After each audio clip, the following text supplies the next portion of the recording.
Ang face-to-face harapan ay pambansang dulugan ng mga may alitan. Hangad namin na bigyang solusyon ang mga di pagkakaunawaan para sa mas mapayapang komunidad.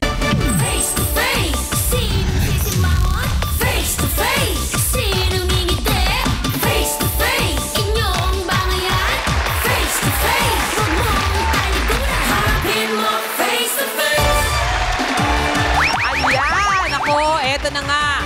Awayan sa barangay, lagi kaming may pak na pakang solusyon dyan. Of course, Lunita Knows po, ang reyna ng mga malilinis ang hangarin. Ang Team Puti!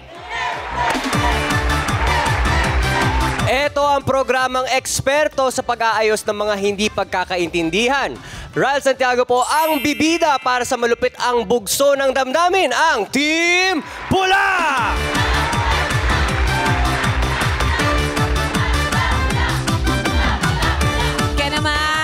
Welcome sa inyong Barangayan on Air, ang Face-to-Face Harapan!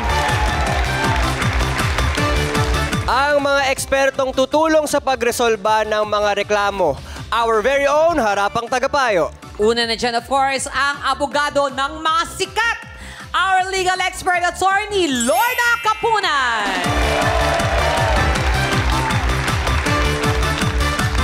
Pagmamahal ang hatid sa bawat isa.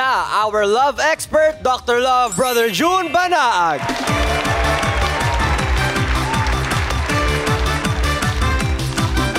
Ito naman, kalmadong pag-iisip, yan ang nais niya. Our resident psychologist, Dr. Camille Garcia. Ito na siya, ang laging patas mamagitan.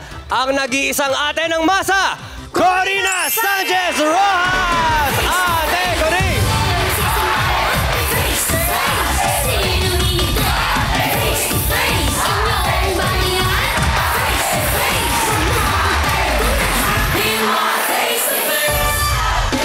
What a wonderful morning, Pilipinas! Wow! Magandang araw! Sana po meron po kayong uulamin ngayong tanghali. Ayan. So, tayo po ay nagsisimula ng isang magandang umaga kasama ang ating trio tagapayo. Pagagandahin po natin ng pilit ang umaga nitong aming mga panauhin na medyo may mga gusot sa kanilang mga buhay. Eto na. Gaano mo matitiis na hindi pansinin ang isang tao? Ay. Ikaw, kaya mo matagal? Ay, hindi talaga, Ate Corin. Ako rin, hindi. Ako hindi ko po papansinin, lalo na kapag pares kami ng damit. Ganon? Ako naman, pag parehong damit, lalo ako magpapapicture who wore it better. Yes! Ayan, di ba? Okay lang yan, di ba? So, eto na. Tama lang ba na hindi mo siya pansinin kung meron kang tampo o meron siyang atraso? Yun. Pero di ba mabigat sa dibdib yun? Makatarungan ba kung mapagod ka dahil sa malayong tindahan ka pa kailangan pumunta kasi yung may-ari ng tindahan kagalit mo? Yun ang nangyayari. Yan ang tanong ng ating nagrereklamo sa episode natin ngayon na tampuhan dahil sa shoes miss. Magninang na sina Joe at Rachel ay nagkatampuhan dahil sa hindi pagbalik ng sapatos na hiniram. Ate Jo, hindi po maganda yung ginagawa niyo po kay Rachel. Agang-aga po, nagbubulabog po kayo sa kanya. Magkaroon naman po kayo ng kunting konsiderasyon sa mga kapitbahay. Sana Rachel, humingi ka na lang paumanhin at patawad kay Ninang Jo dahil ikaw naman yung nakawala ng sapatos, hindi yung nakipagmatigasan ka pa. Ayos na kaya nila ang hindi pagkakaintindihan sa oras na may sauli ang shoes na hiniram? Eto na po, siya raw yung customer na halos maganda piyok-piyok na sa pagsigaw ay hindi pa rin siya pinagbibilhan sa tindahan. Eh kung ikaw naman ay sumisigaw, bakit ka nga naman bebentahan? Alamin natin ang punot dulo ng problema ni Joe. Humarap ka na!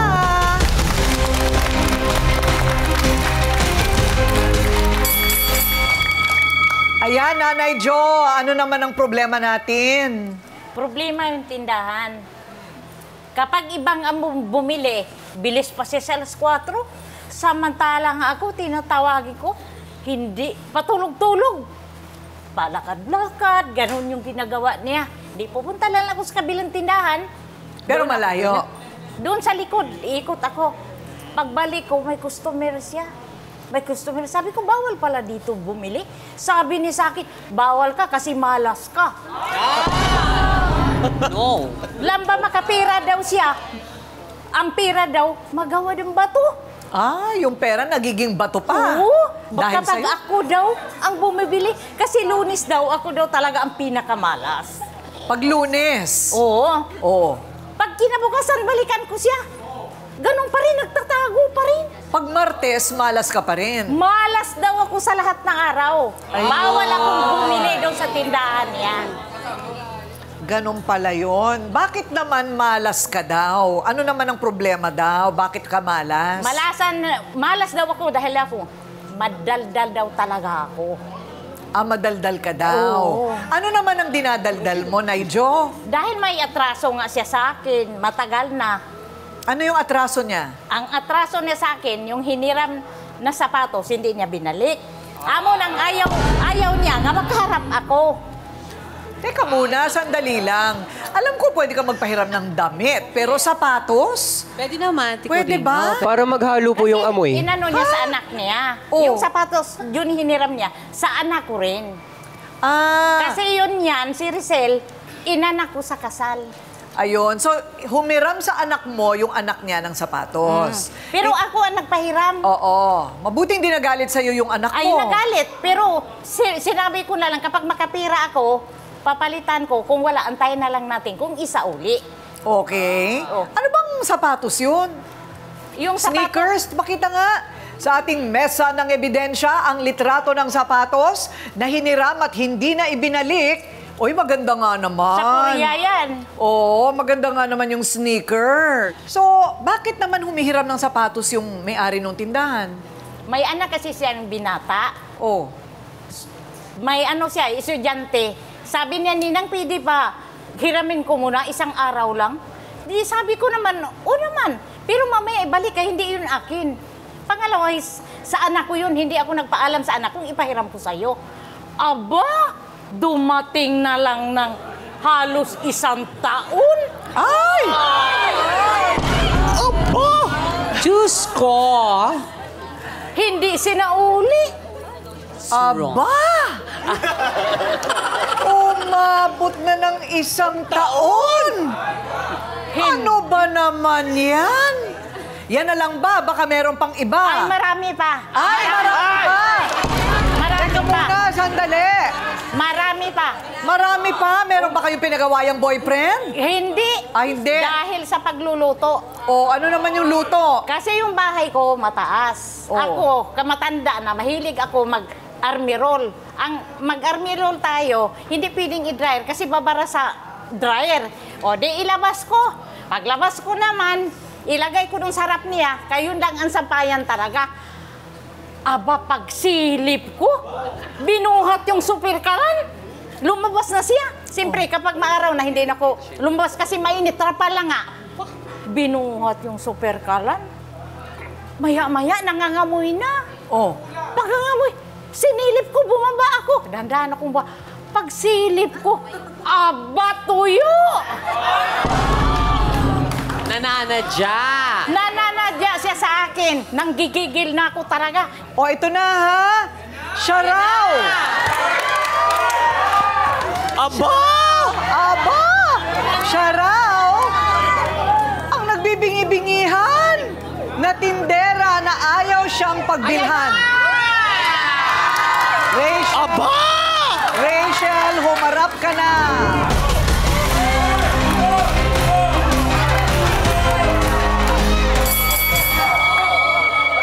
Ano?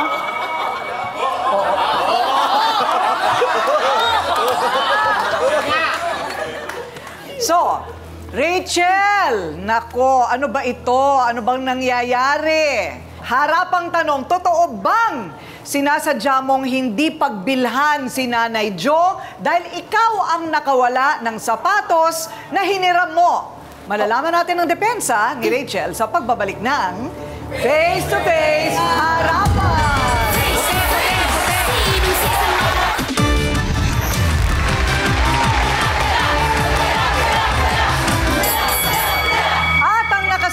ating tanong dito kay Rachel, harapang tanong, may katotohanan ba talaga ang sinasabi ni Nanay Jo na ayaw mo siyang pagbilhan sa sari-sari store mo kasi ikaw pang galit dahil ikaw yung nakawala ng hiniram mong sapatos? Ma'am, hindi totoo yun, ma'am. Oh, anong totoo? Yung sa sapatos, ma'am, yung totoo yun, ma'am. Hiniram ko, ma'am, kasi nag-aaral yung anak ko, ma'am. Gagamitin sa school, ma'am. Ngayon, yung anak ko, ma'am, hindi niya sinabi na nawala. Oh. Kaya yung sabi ko dun sa ninang ko, ma'am, nang sabi ko sa kanya, nang antayin mo lang nang, kasi ginagamit pa ng anak ko. Nung bandang hulim nang, ma'am, nagsabi yung anak ko na, mama, nawala yung sapatos sa room namin, mama. Hindi ko alam kung sino yung kumuha. O so ngayon, hindi mo ipinagtapat kay Jo kaagad? Hindi po, ma'am. O bakit? Kasi pinapahanap ko pa po sa anak ko po sa school po. Baka mahanap niya pa po.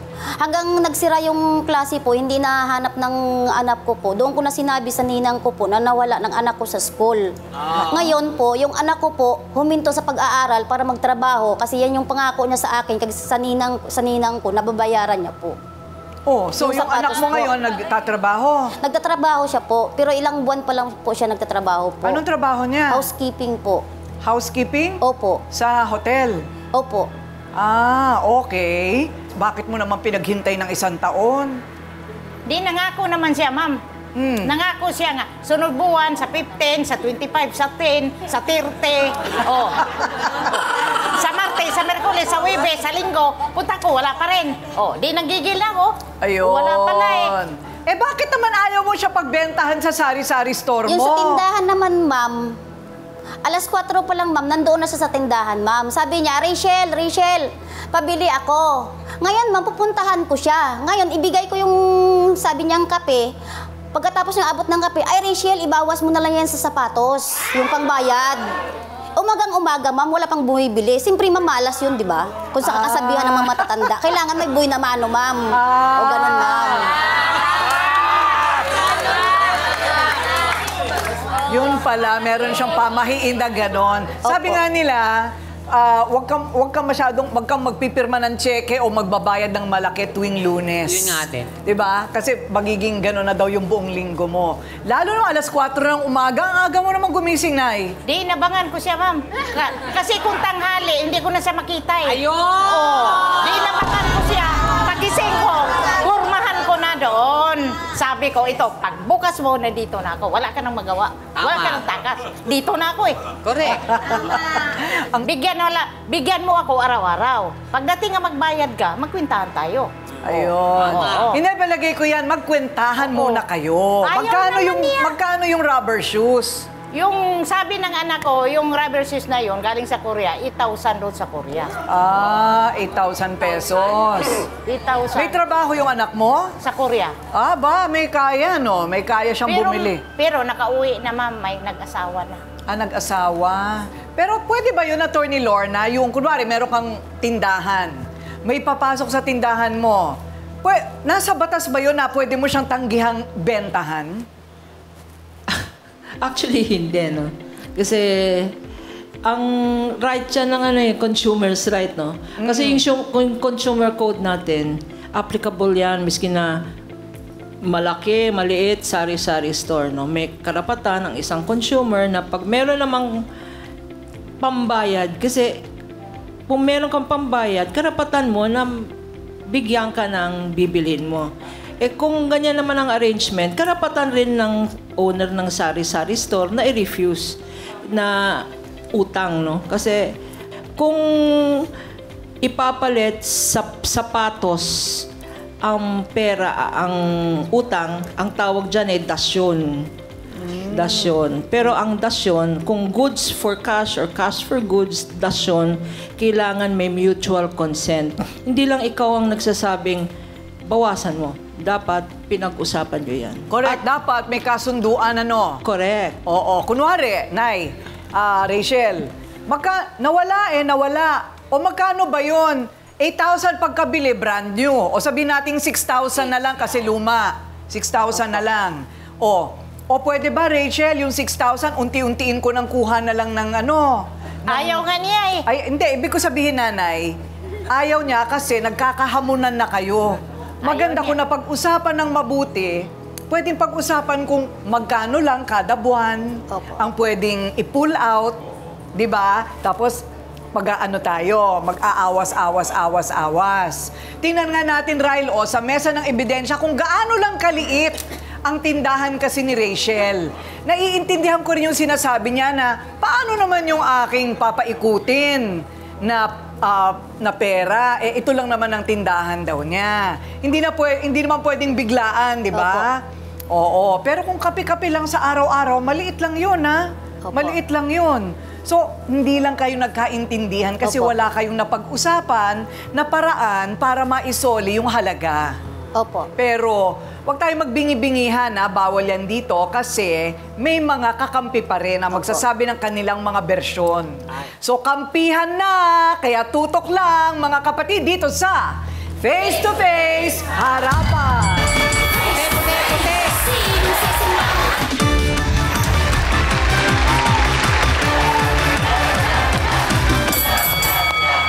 At eto na po, saksihan na siya ang naka-witness ng pangdededma ni Rachel kay Joy, kay Jo, tuwing siya ay bibili sa kanyang tindahan.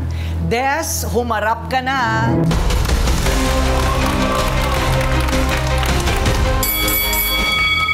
Dems pala, Dems. Yan. Ano, kapitbahay kayo ni Nanay Jo? Opo. So ano naman ang nakita mo? Yung nakita ko sa kanya kasi, pag bumibili kay Rachel, hindi siya pinapansin. Pero pag may bumibili na iba, yun ang pinamimilihan niya. Siyempre, maghanap na lang sa Ate Jo ng ibang tindahan para makabili ng kailangan niya. Oo. Paano siya tumatanggi? Hindi niya pinapansin. Hindi niya inaano. Kahit na anong lakas ang boses ni Nanay Jo? Kaya sagot nga niya, malas nga daw ako. Ayun. Amo, hindi niya ako pinapansin. Okay. Ano ba to? Nag-offer ka daw na ikaw na lang ang bibili?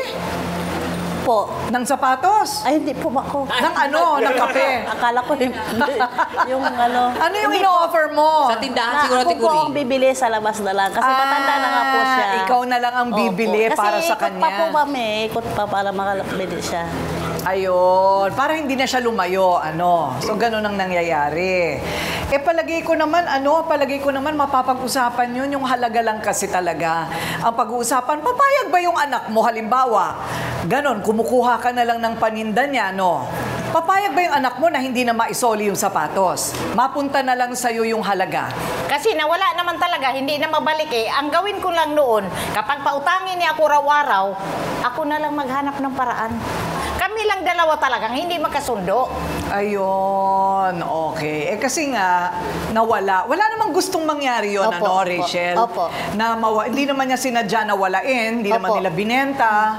Wala namang may gusto na nanakawan din sila. Kasi ma'am, dalawang bisis na yun, ma'am, hiniram ng anak ko, ma'am, nabalik niya. Yung pangatlo lang talaga, ma'am, na hindi nabalik, ma'am. Yun ang mahirap pagka humihiram. Hindi na nabalik. Tapos, hindi na pa niya sinabi. Oo, Nga yun. kung saan na. Kaya humaba ng humaba. Oo, humaba. Sinabi niya, hoy, ano na bang pizza? Ano na bang taon? Correct. Ano na bang araw? Oo. Ano na bang buwan ngayon? Bakit wala pa rin? Sabi, sige, baka sa sunod linggo, mabalik ko na. Talaga? Sabi ko, mabalik na. Pag sunod linggo, balik mo na. Subay pa na sinabi, ay, Ninang, nawala. Ayun. Ha? Nawala? Oo, nangako na hindi naman tinupad. So, masakit kasi yung umaasa. Tapos hindi mo pa pinapansin. Pero eto, tawagin naman natin ang kakampi ni Rachel. Siya naman ang nakasaksi kung gaano ipahiya daw ni Nanay Jo si Rachel sa kanilang lugar. Jen, humarap ka na.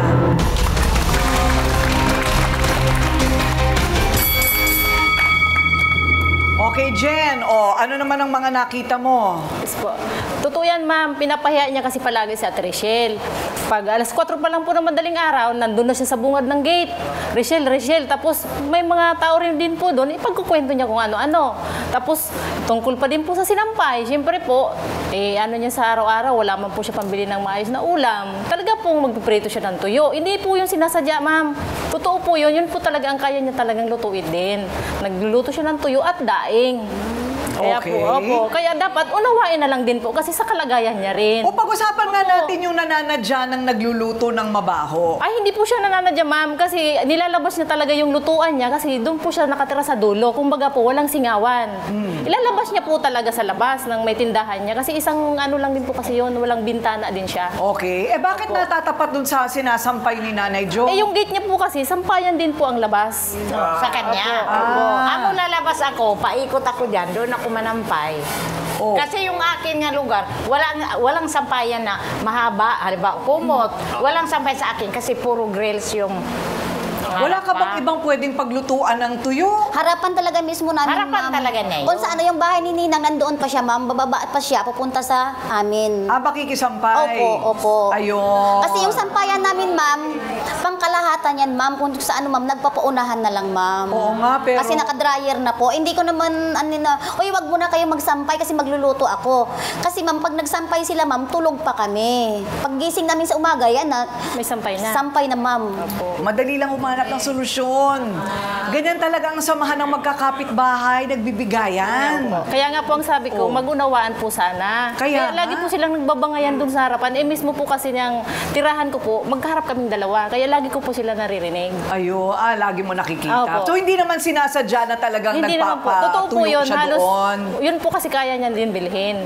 Oo. Kasi halos po, sabi ko nga, unawain mo na lang ako, Ate Jo, kasi ito nagtatanggap ng labada para mairaos niya po yung pang-araw-araw. Kasi nawalan din po yung trabaho yung asawa niya. Kaya lang po, ito po talaga kasi si Ate Jo, iba rin kasi yung may pagkamaldita.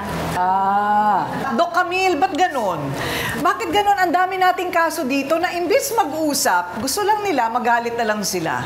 Or iiwas. Yun yung mahirap eh. Dahil kasi ate ko rin meron tayong tinatawag na kumisan pag talagang alam nating may mali tayo, parang scapegoating.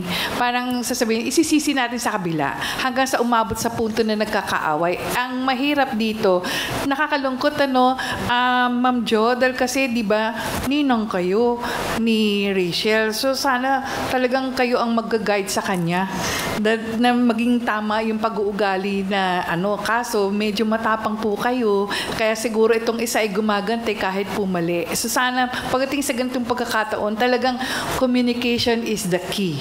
Ayan. Para magkaintindihan. Yes. Pag-uusap para magkasundo. Kasi paano magkakaroon ng kasunduan kung hindi nag-uusap? Tama, di ba? O ayan, nagsimula ang kanilang awayan nang dahil sa ayaw siyang pagbilhan ng mga binibenta sa tindahan. Yung pala, nagtatago dahil sa sapatos na nawala. Naku, ano ba yan? Paano kaya ang depensa ng bawat kampo? Sausawan na sa pagbabalik ng Face to Face Harapan!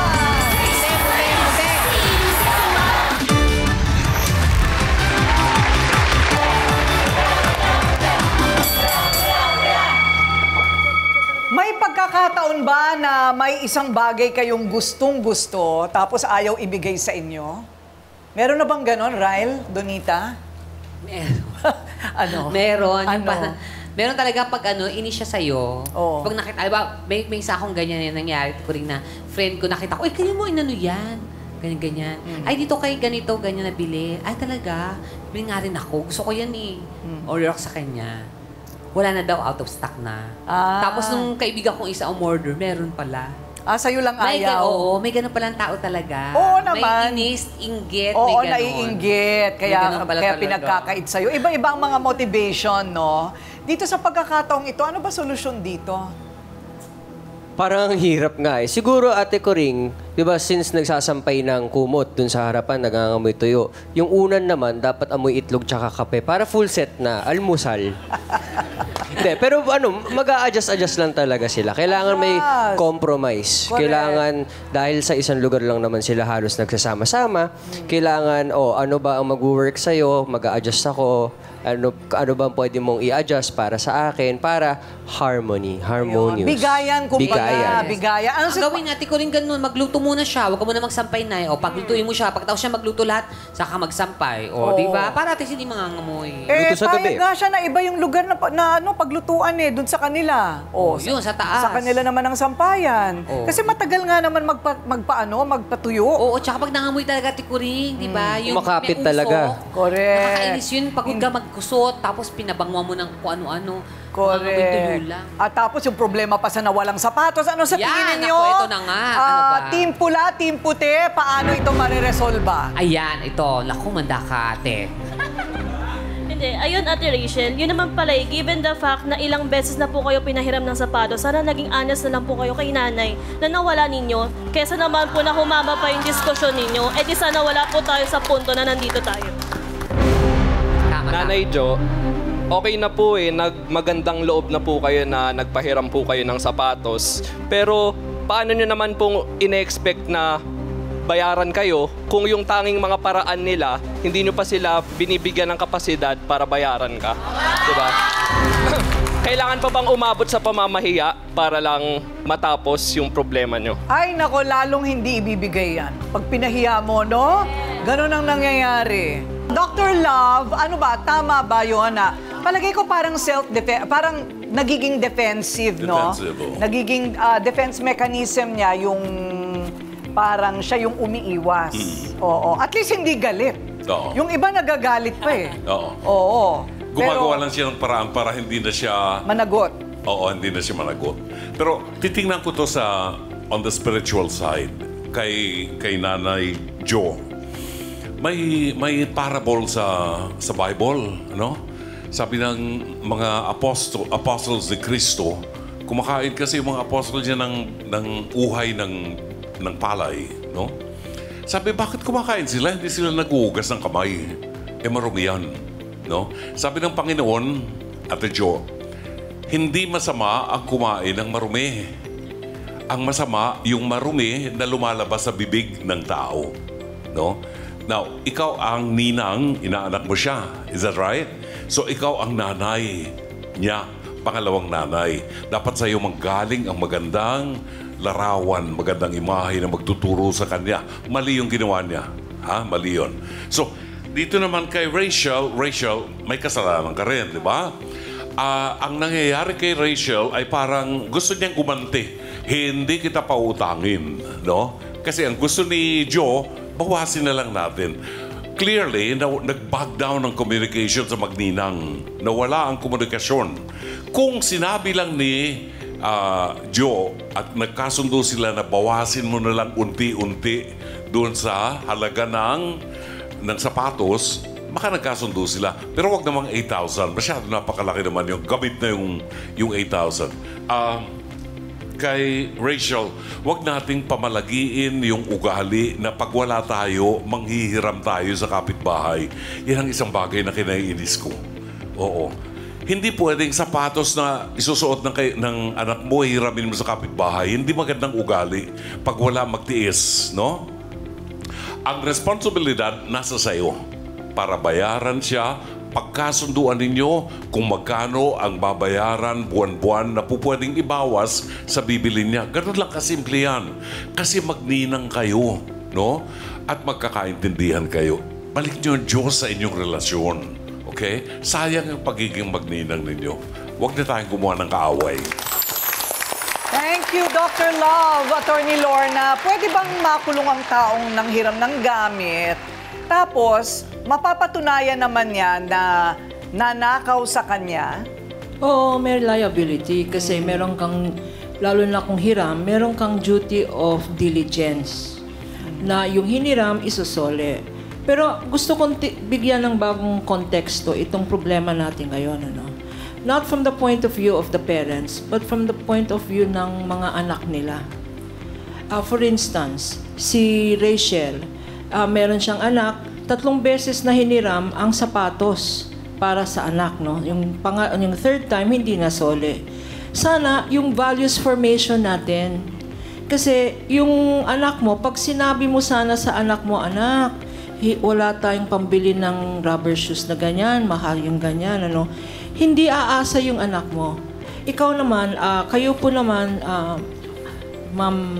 Ma'am Jo, meron kayong mga anak. Kung akong anak ninyo, i-grocery ko na lang kayo ng kape, para hindi kayo umagang-umaga, alas 4, pupunta sa sari-sari store para bumili ng kape. Para hindi na kayo gumising, mas kailangan nyo ang tulog kaysa kape. So, panawagan sa mga anak nyo, sana naintindihan nila na matanda na kayo, huwag na kayong pumunta sa sari-sari store. Mga anak natin, sana yung values formation ang mahalaga. Kasi kung hindi nyo bibigyan ng tamang values yung mga anak niyo, kayo talaga mga magulang, kayo magsasuffer. Mag-usap na kayo. Palagay ko, kung nag-usap lang kayo, hindi na kailangan ng face-to-face na mag-intervene sa inyong dalawa. Thank you, Attorney Lorna. Doc Camille, ang pangdededma ba? Talagang ano yan? Parang sa Pilipino, uso yan, kapag merong atraso, iniiwasan. Totoo yun. Dahil kasi ito yung siguro isang defense mechanism na isang tao para sa ganun. Pwedeng sabihin natin, less talk, less mistake. Pero may mga pagkakataon kaya dinededma dahil kasi hindi nila alam na palagi ang maging rason, natatakot akong sabihin yung totoo. Baka mamaya may ganitong mangyayari. Pero sana sa pagkakataong pong ito, Ate Coring, maintindihan din ng mga magulang, ng mga anak, kung ano ba ang needs at saka wants. Kasi meron tayo talagang basic needs, yung talagang kinakailangan natin sa bahay natin. Yung sabihin natin talagang pagkain o yung talagang clothing na hindi kinakailangan maging branded. Pero iba yung wants. Kasi yung wants, yung gusto Kaya ka nang hihiram Kasi nakita niya maganda yun. Gusto niya yun. Pero hindi natin kaya. So kinakailangan magkaroon ng pagkakataon na hindi tayo maging hedonistic. Ano ibig sabihin nun? Hindi yung pleasure, yung magpapasaya sa atin. Ang importante ngayon, ang importante yung kung ano yung tamang pangangailangan at yung kaya natin. Hindi yung gusto natin. Ayun. Doon tayo sa kaya lang natin. Mahirap talaga yung nanghihiram. Ang dami na po namin kasong ganyan. Nagkakagalit dahil sa hiniram, nasira, nawala, o kaya inangkin. Naku, mahirap po yun. At yung hindi nag-uusap, May natutunan naman siguro tayo. Nanay Jo? Lahat naman tayo hindi perpekto. So, ano kaya ang kahihinatnan ng alitan ni Nanay Jo at Rachel? Magbibilihan pa kaya si Jo sa tindahan ni Rachel? Ayan. May babalik pa kaya ang sapatos? At paano naman yung kanilang sampayan? Kung saan doon din nagluluto, alamin ang mga ending nito sa tapatan nila dito sa Face to Face Harapan!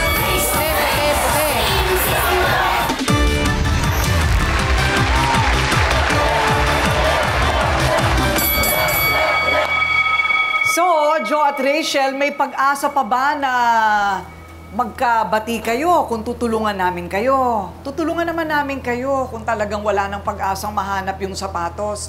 Wala nang pag-asa, di ba? Opo. Wala nang pag-asa yun, nawala na yun Sabihin mo kasi sa anak mo, sa susunod, una, wag na manghiram. Opo. Pagkatapos, bibigyan kita ng Vans sneakers. Alam mo yung Vans? Opo. Social yun, ha? Yeah. Bibigyan kita ng gift certificate kasi yung Vans, kaalyado natin yan, sponsor natin yan, siya na ang pipili ng gusto niyang style.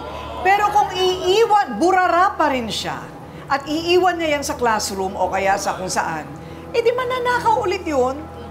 Di ba? Ma'am, hindi na siya po nag-aaral po, huminto na siya po. Hindi pwedeng hindi siya mag-aral, sabihin mo sa kanya. Hindi ko siya bibigyan pag hindi siya nag-aral. Bakit ayaw na niya mag-aral? Nagtrabaho siya ngayon po, ma'am. Nagtatrabaho, pero tapusan ng high school? Opo, yung senior high po. Tapusan ng senior high? Opo. Ayun. Kung ano po yung dalawang kapatid niya lang po nag-aaral po. Senior high na din po yung kasunod sa kanya. At least nakakatapos. Magtrabaho siya para makapagkolehiyo siya kahit na TESDA. Opo. Hindi ba? Opo. So basta't bibigyan ko siya ng sapatos, alagaan na niya, ha? Opo. Okay. Ikaw naman, Nanay Jo. Medyo tawad kasi medyo luma na yon, di ba? Pwede ba 5,000 na lang? Ito. 5,000 tawad kasi 8,000 daw yun ayan, magpaalam ka sa anak mo kung ito ibibigay mo sa kanya o regalo na niya sa nanay niya. Di ba? Ikaw naman ang humarap dito, hindi naman siya Hingin mo na lang to sa anak mo. Hindi, bilhan ko pa rin siya. Bibilhan mo pa rin siya ng rubber shoes. Kasi hanapin talaga niya. Eh, maganda yung rubber shoes sa mabibili mo sa 5,000. O ikaw ang magbayad sa kanya dahil ikaw ang nakawala. Thank you Bilhan ko lang siya ng 4,000, 1,000 akin. Oh, Ninang, oh. bibilan lang daw niya ng 4,000. Pasensya na, O, Ninang, diba? ha. O, magpatawaran na kayo. Ay sa akin, wala na yun. May ano na eh. May bayad na May eh. bayad na.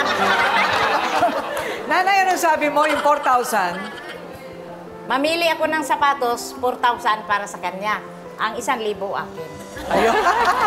Marunong. Siyempre ako nagpunta dito. Oy, siyempre, nanay. 1,000 akin dito. Oo, so magbabati na kayong tunay, matuto na tayo, hindi ka nakakalampag doon ng alas 4 ng umaga. Ano? Hindi, sinadya ko talaga yung mga... Sinadya mo nga eh. Oo, sinadya ko talaga. Oh, so titigil na yon. Oh, titigil na yun. Kaya mayroon na to, inabayaran. Hindi na daw sasadyain. Hindi na sasadyain. Accident na lang. Aksidente na lang. Teka muna, hindi ka na rin mangungutang ng Lunes, ha? Tsaka umagang-umaga. Oo, alam ko na yung Ay, ngayon. malas talaga yun. Malas pala yun. Oo. Malas talaga yun. Kahit ako, hindi ko ginagawa yan. Malas. Doon ka na magluto sa kanila. Payag siya. Oo, okay lang. Huwag na doon sa sampayan. Okay na? Oo, okay ako. Bigyan mo ng konting ulam pag may sobra. Tama. Tama? Opo. Okay. Yay! Everybody happy! Okay. Napansin ko po dito sa programa natin, ang Pinoy talagang mahilig. Ang hilig natin ganito, manghiram, mangutang, mahilig magsiraan, mahilig umiwas sa konfrontasyon, at kung magkaharap man, mahilig mag-away, imbis na mag-usap at magkasundo. Dala na siguro sa araw-araw na hirap sa buhay, lumalabo na ang paningin natin. Kundi nagdidilim at hindi na nakikita ang solusyon na napakasimple lang naman pala. Payo namin, kapag may hindi pagkakaintindihan, mag-usap ng hindi nag-aaway, pihado, may mahahanap kayong tamang kalunasan. Ito po ang inyong Ate Coring, nagsasabing may cake ang harapin ang mga issue dahil walang hindi nadadaan sa pag-uusap, basta dapat may mukha kang ihaharap dito sa Face to Face Harapan! Face to face. Face to face. Face to face. Face to face. Face to face, harapan tayo. Face to face, problema'y solusyonan. Tayo na ating pag-usapan. Face to face, tama lang o kraya.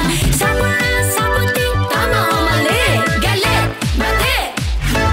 Anong nangyari? Bakit? Ma'am, kaya naman po ako nawalan ng trabaho dahil sa kagagawa niya po. Dahil po kasi ma'am, meron po siyang jowang tomboy. Bye-bye na, aking kinakasama. Eh, sino ba yung tomboy na yun? Tumutulong lang sa akin lang yun, kaibigan ko lang po yun. Ah, kaibigan mo lang. Wala kami relasyon ni Jen. Tawa lang po ako sa mga anak.